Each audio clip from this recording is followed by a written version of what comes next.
Hey, what's up? Welcome back to 12 Days of Cathmas. Today I'm going to be discussing indie brands that I would like to try in 2020.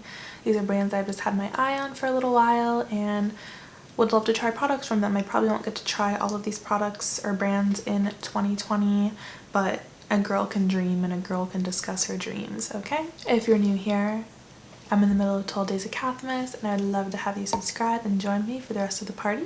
But I'm just gonna go ahead and start chatting about these. So first brand on my list that has been on my list for a while is Dose of Colors, and Dose of Colors is definitely an indie brand that is a little bit more mainstream. I honestly want to try them because of Nicole Cutler. She raves about their eyeshadow formula so much, and she is a YouTuber who I have never bought a product because of her recommendation and not loved it. So I know if she raves about something, I would probably really love it too. But I swear the universe just doesn't want me to try Dose of Colors.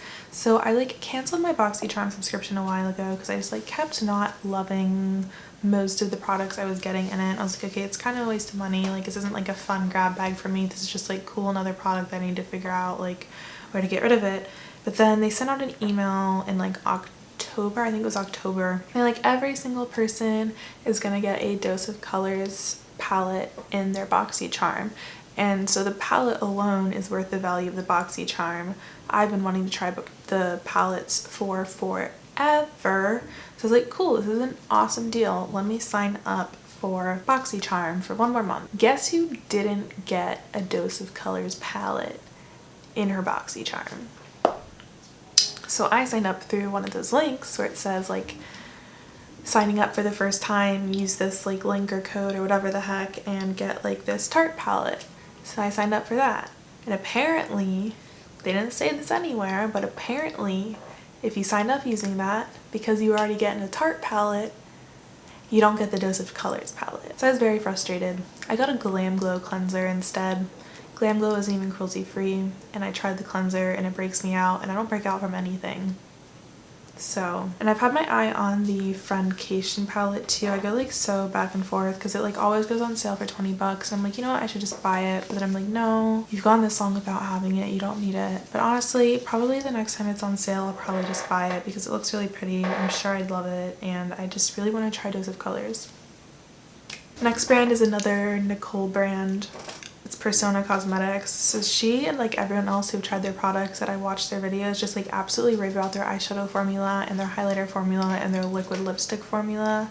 So I really want to try them. The thing is none of their palettes have appealed to me quite so much, or I really feel I need to pull the plug on getting them. Their Identity palette does look super gorgeous, but at the end of the day it's another neutrals palette. I have so many neutrals palettes and it's it doesn't appeal to me enough or seem unique enough that I feel the need to get it, especially for the price. I'm I just got the Bare Necessities palette for 30 bucks and it has 35 shades of my absolute favorite eyeshadow formula. So spending $40 on an unknown eyeshadow formula doesn't sound like the smartest thing in the world. They're definitely someone where if they came out with a palette that really caught my eye, I would probably snatch it up immediately because I do really want to try their formula. Next brand is Melt Cosmetics.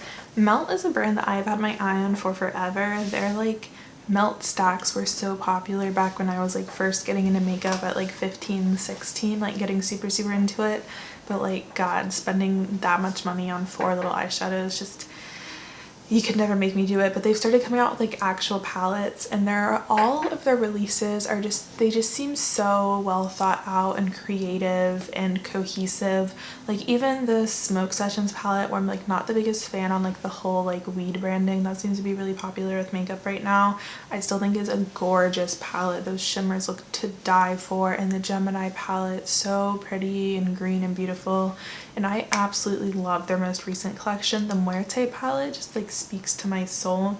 It's just so expensive, and when they're more colorful palettes, I don't use colorful eyeshadow as much as I use neutral eyeshadows. So to pull the plug on getting a really expensive palette that I might not reach for as much, I feel the general majority of people do really like Melt's formula, but then the people who don't like it really don't like it, and I'm what if I'm one of the people that really doesn't like it and then I just spent $60 on an eyeshadow palette that I really don't like?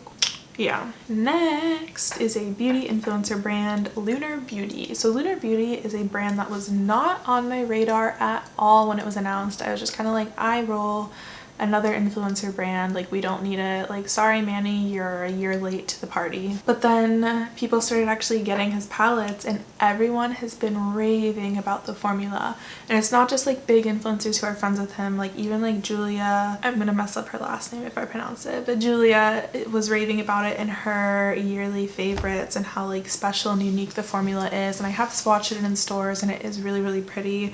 It's just again one of those things where like none of the palettes like color schemes have spoken to me enough for me to want to buy it, but they're another one where like if they came out with a palette that I really, really liked in 2020, I would almost definitely buy it. And another influencer brand that I do really want to try is Dominique Cosmetics. This is another one where I see so many people rave about the eyeshadow formula.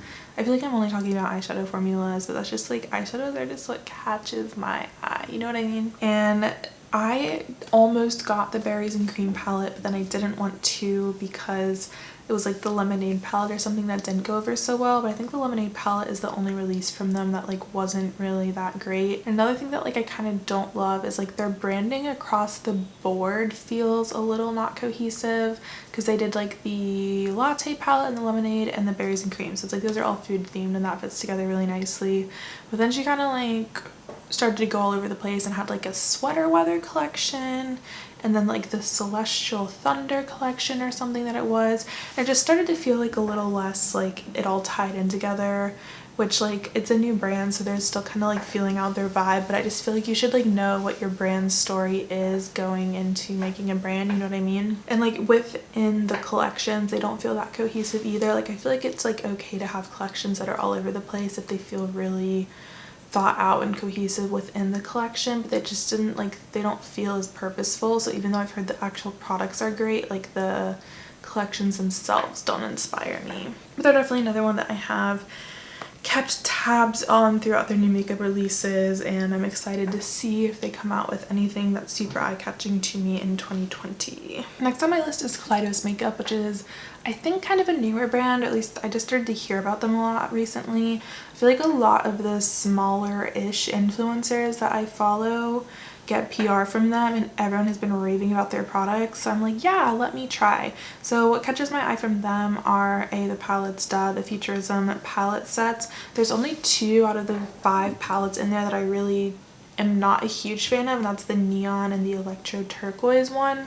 And the rest of them are all like really gorgeous and I'm sure I would really, really love them. And then out of the highlighters, like all of the influencers that I follow that have gotten these highlighters have just been absolutely raving about them, like really, really, really raving about them. They just seem really special. I really don't tend to love super colorful, unique highlighter shades, but the one Star Surfer is just like your typical like peachy pink with the silver flip to it. Looks a little more natural, and I would definitely want to try that. I feel like Cleitus is an example of a brand that just has really, really cohesive branding.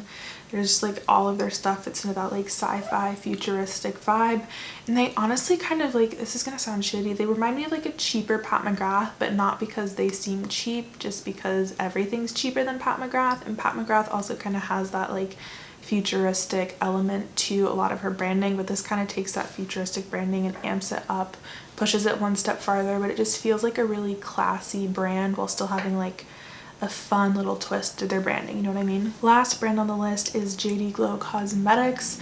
I hear everybody rave about their Galaxy eyeshadows and I really want to try them. But I've just heard their Galaxy shadows are super, super amazing. I believe it was Amy Loves Makeup who said, like, from swatching Pat McGrath shadows in store, the Glo Galaxy shadows are super similar to the shimmers, and I talk about how much I love Pat McGrath and wish I could buy Pat McGrath all the time, and I just wanted to be cruelty free. So if I could get something that gives me that like wow factor, because I love, love, love my unique textured eye-catching shimmer shades, like I think I would absolutely love them. I think they might be like one that I'll probably pull the plug on this year and get. So those are the indie brands that are on my radar to potentially try in 2020. I would love to hear what indie brands you want to try or what indie brands are your favorite. I would definitely like to check them out. kind of want to be a little more conscious about supporting small businesses in 2020. And I feel like a lot of indie brands just come out with really unique products, and like you can just tell they put a lot of thought into what they release.